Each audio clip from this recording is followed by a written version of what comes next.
Olá, meus queridos, mais uma vez nós estamos aqui para refletirmos. E no tema de hoje é no balanço da vida. Então, no balanço da vida, passam-se as horas, os minutos, os segundos. E assim, igualmente, a vida vai passando como num respirar profundo, colecionando os nossos atos, dos quais teremos que prestar contas perante a justiça divina. O bem que fazemos nos fazem elevar a patamares mais altos.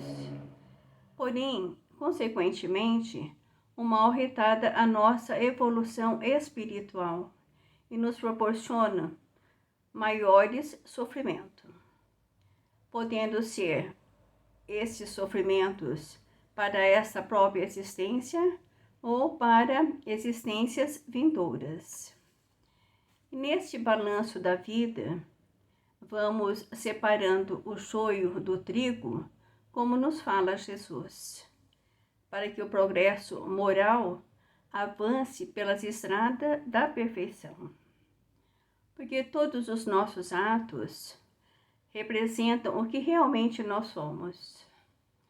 E para conseguirmos uma vivência de paz, é necessário que tenhamos dentro de nós uma completa harmonia. Para transmiti-la aos que vivem conosco no mesmo ambiente e para os que encaminham-se ao nosso encontro. Por isso é necessário fazermos diariamente o balanço dos nossos atos, a fim de podermos nos conscientizarmos do certo e do errado e procurarmos corrigi-los. A exemplo da sabedoria helênica, quando nos recomendou o querido filósofo Sócrates, que viveu mais ou menos 470 anos antes de Jesus, com aquela frase que ele nos diz: conheça-te a ti mesmo.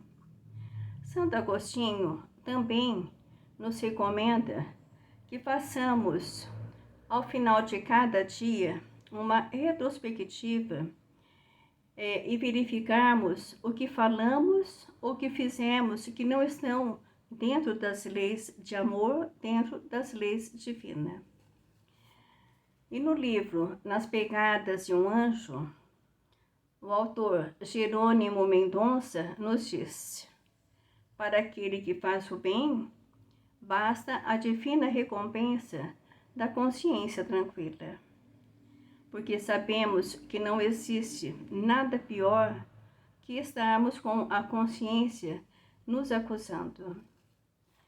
Efetivamente, quando vivemos para fazer o bem, isso quer dizer que já aprendemos a prática do bem em toda a sua autenticidade, em espírito de renúncia e de sacrifício pessoal em favor ao nosso próximo. E isso nos dá a certeza que nada nos faltará, pois já sabemos desprezar o supérfluo e o ilusório, contentando-nos com o mínimo, com o necessário, com o essencial. Daí a consciência tranquila ser a divina recompensa e a sua glória na vida.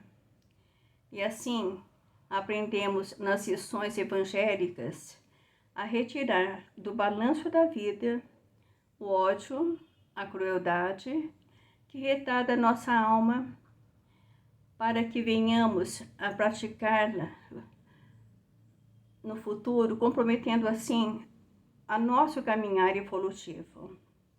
Porque tudo é registrado em nós e nos acompanha na vida espiritual. Coloquemos então no balanço da vida o perdão, que representa a caridade maior, todas as boas ações, a fé e o amor que consolidam a nossa alma num clima de alegria e de paz. Porque se faz necessário cultivarmos a felicidade no lar, com os familiares consanguíneos e cultivá-la igualmente ao lado dos companheiros que conosco convivemos na comunidade em que pertencemos. E não nos enganemos em buscar posição enganosas de felicidade em ambiente que promovam terríveis ilusões. Exercitarmos os defeitos e aceitarmos, com paciência o defeito do próximo, para que nós possamos manter a nossa paz, fornecendo a todos o exemplo de equilíbrio e de sensatez. São ações que promovem a renovação dos demais. E não nos entreguemos às provocações das pessoas nervosas e descontroladas.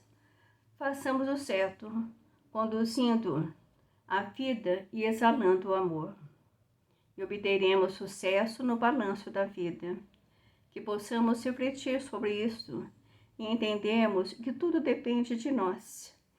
Porque quando nós estamos bem, quando nós entendemos que o objetivo da vida é nós nos tornarmos pessoas melhores, tudo fica mais fácil, para nós convivermos com aqueles que estão conosco, com aqueles que estão ao nosso redor. Porque quando estamos em paz conosco mesmo, transmitiremos esta paz onde quer que nós estejamos no balanço da vida. E assim nós vamos encerrando essa reflexão de hoje. Agradeço a todos de coração. Até a próxima, se Deus assim nos permitir. Fiquem com Deus.